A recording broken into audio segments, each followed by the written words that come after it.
ที่พบกันหลายคืนหลายวันความสัมพันธ์เกือบจางหายอายพอนึกดอกน้องอยากบอกบ่ได้ทั้งหานทั้งอายอดยังไว้บอกมาเลยสามคำก็ได้อายพอใจบอกซะเลยอย่าอายไปเลยขออย่าเย้ยให้หลงปอง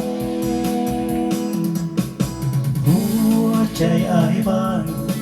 หยิบหาทางเป็นเจ้าของหากเดียวแต่น้องอย่ามีสองย่านมองใจ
สามคำก็ได้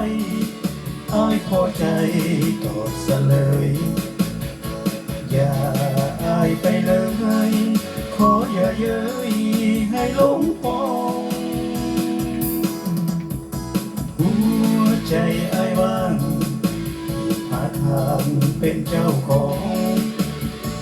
หาเดียวแต่น้องอย่ามีสองย่านมองใจ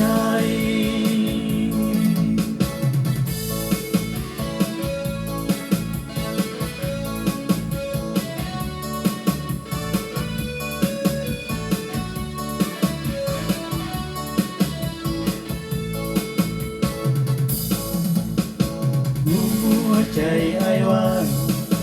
หาทางเป็นเจ้าของหา